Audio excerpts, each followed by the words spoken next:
What's up, guys? In this video we are going to answer the question, does the food you eat affect your mental well-being, your emotions, your emotional state, and if so, to what degree?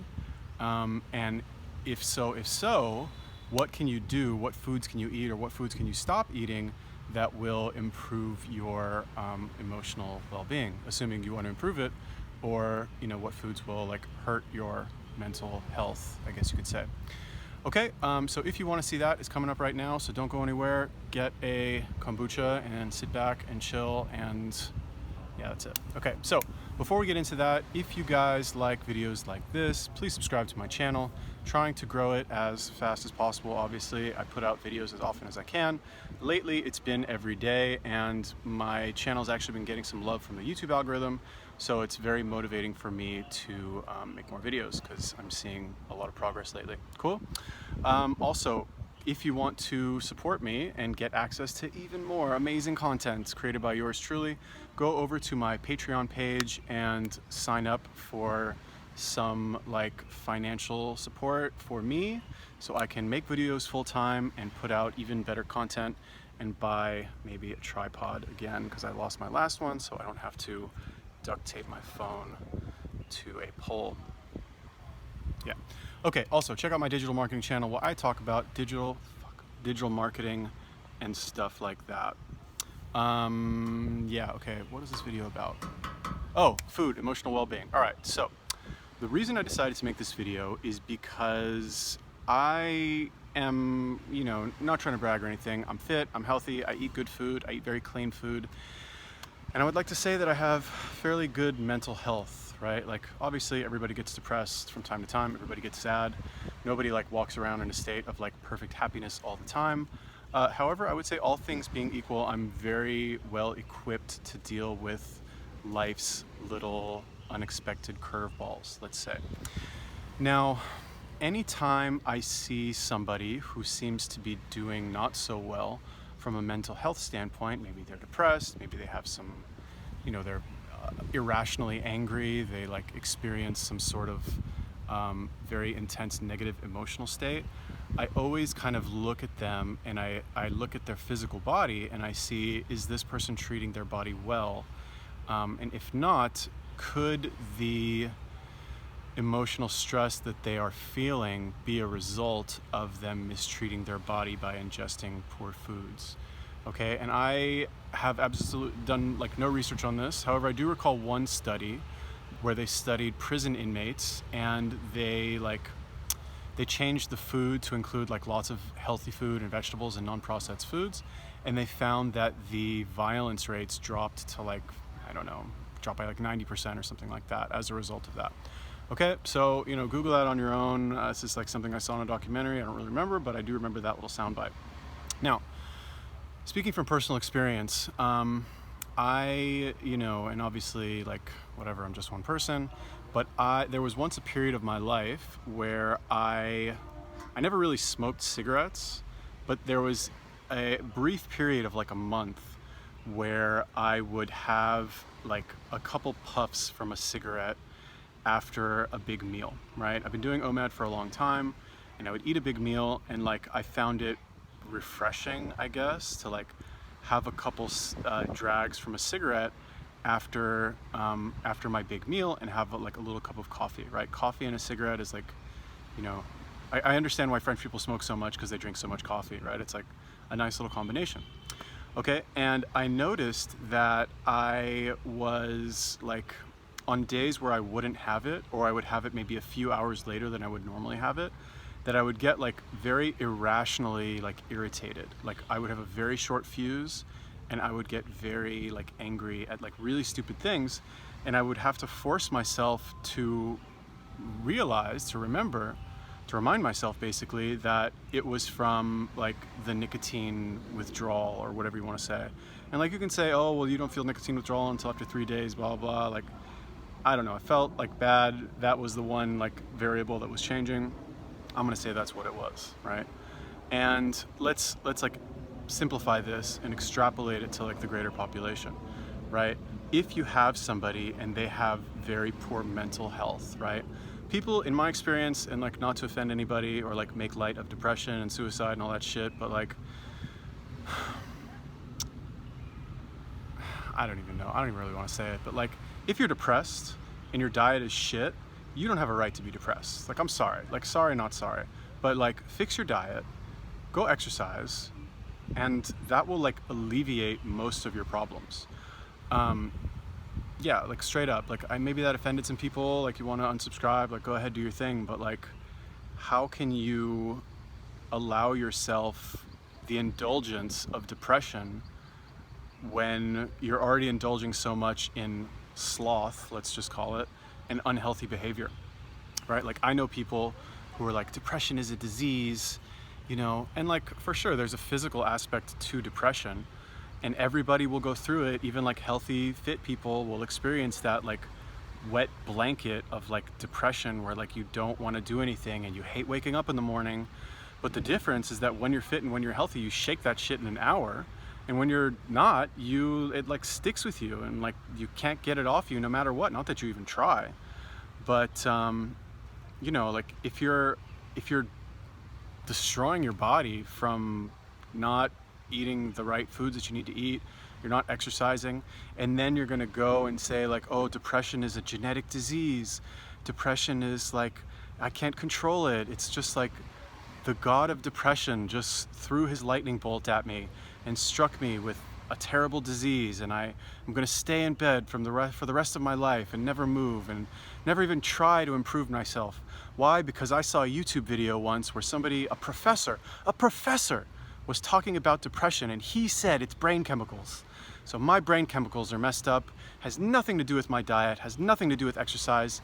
I wouldn't know because I don't do those things anyway, but I'm just gonna be depressed all the time and collect my welfare checks. Like, I don't know, you know? And like, on the one hand, it's easy to talk shit about these people because it's one of those things where they will like, and this is gonna sound really bad, but they'll weed themselves out of existence anyway. They won't be around for very long. They'll kind of die off, right? They're the sick herd members that in nature would not be provided for, and they'd be exiled from the tribe, and because they don't pull their weight, right? But obviously in the real world, in the Western world, we help them and we support them because theoretically there is a chance that they might make it back from the abyss. Does that happen very often? In my experience, no. And furthermore, in my experience, that only happens if the person has built a support network for themselves in the form of good habits or good people around them, right? And if you don't have the good habits, you're gonna drive away the good people, right? If you're not like, and I'm not saying like overweight or out of shape or sick people or like bad people who drive people away, no, but like people who like excuse their poor life choices as a genetic disease. And okay, fine. I know one guy, right? And I don't know if he watches my videos or not, but I know one guy who legit has like a genetic disease. This is like one in like, there's like 100 people on the planet that have it, and like his body doesn't produce like something, and he like goes and gets studied at like conferences, and like they try all this experimental shit on him. That guy gets a pass, okay? Because he's got a real legit like thing. But if you're just like fat and you eat like shit and you're depressed, like, come on, like, what? No, sorry, you don't get a pass. And again, like I said, like, do we really need to be that hard on you? No, because yeah, you're kind of a drain on society, like, and probably the people around you. No offense, but kind of a little offense. But you're gonna weed yourself out of existence anyway, because you drive people away, nobody wants to be around you, and you're not like just a pleasant person. Like, nobody wants to exist in your presence, right? Okay, getting off topic here.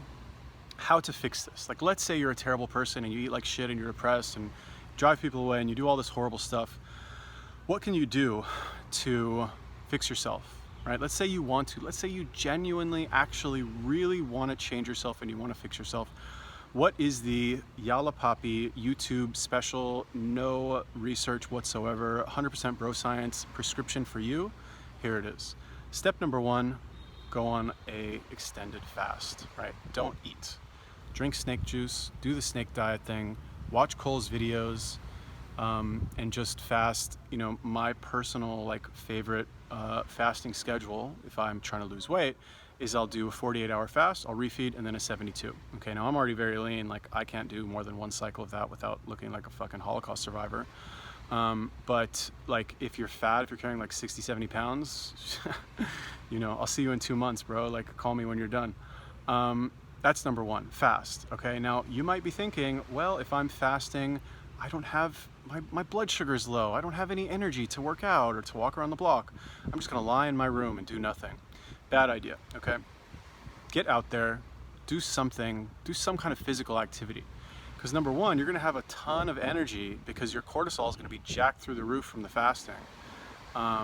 And it's gonna make your heart beat fast, you're gonna feel like shit, like, sorry, you know, but that's, you want something, you gotta pay the price, right? You gotta pay the piper. You can't, there's no free shit in life, right? You can turn on the TV and watch as many TV channels as you want, but there's a price for that, right? You may only pay 30 bucks a month or 100 bucks a month or whatever TV costs these days, but the price that you're gonna pay is price in health, right? And to reverse that, the other side of that, the price for good mental health and, you know, good emotional health is eating natural foods that existed 2,000 years ago. So no McDonald's, no Coke, no Diet Coke, no ice cream, no, I don't even know, what do people eat these days? Like, no trash food. Sorry, like no bread. Don't eat bread. Why are you eating bread? You wanna, oh my God, I have to give up bread? Yeah, bro, you gotta give up bread. Or don't. You know, don't give up bread. Keep being depressed, keep being fat, keep being sick, and you'll just die a horrible death after living a unsatisfying life, where you spent your whole life in bed, and you're overweight, and you're not achieving your true potential of what you really could be achieving. And that's really the saddest part of all, is that, and like, not to get like all, you know, super motivational on you guys, but I think that we all have like a hidden potential that we just don't realize, not realize in terms of are aware of it, but realize in terms of like make a reality, because we're too scared of people judging us, right? And I think the people that you see who are essentially celebrities, the reason that they're celebrities is not because they're lucky or they have good genetics or they're in the right place at the right time.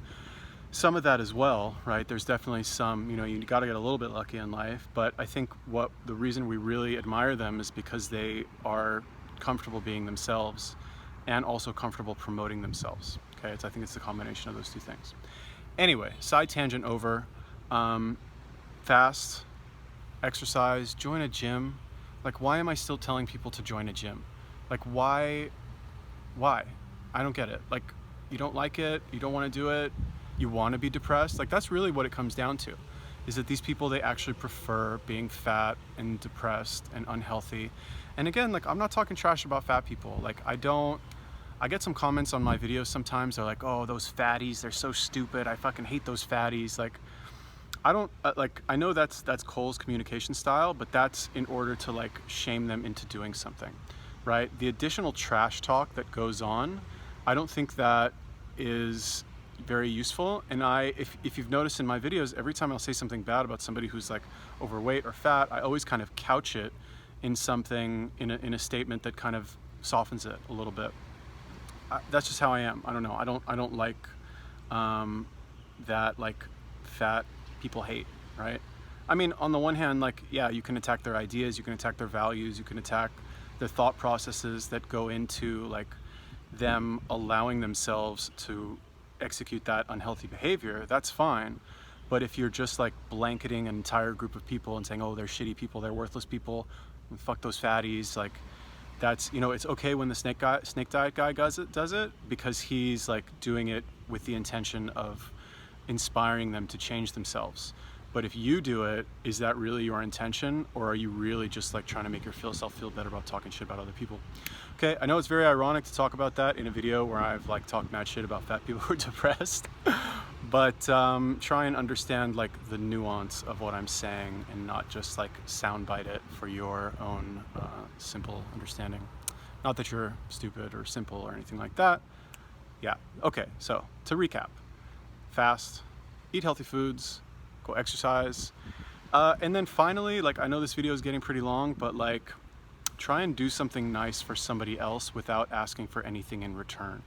And I know this doesn't have anything to do with like what foods you eat and how they like influence your mental state, But just, I've noticed that like, if you just do something nice for somebody else, whether it's like giving them a compliment or even just giving them some money, or like homeless people or something, or giving a tip, giving a nicer tip, right, than what's deserved. Well, okay, I guess, yeah, a little bit nicer than what's deserved, right? I find that like helps to like just make you feel better about giving in general. Or you're just smiling at somebody on the street. I know it sounds corny, but like, it really starts with doing something nice for other people, right? And stop being so focused on yourself and start focusing on making other people happy and feel good. And then once you do that, it'll, you'll just feel better in general, okay? So, I don't even know what this video is about. I'm all over the place. But if you enjoyed it, and I guess you did if you're still here, make sure you subscribe to my channel. Go support me on Patreon so I can turn this like video making thing into like a full-time gig for myself, travel the world and talk about what you guys want me to talk about and make content more specific to what you would like to see. Because I would like to do it full-time and afford a nice setup for myself, not my iPhone and some duct tape. Okay, go subscribe to my digital marketing channel as well, and comment if you have any questions, like my video, subscribe. Peace.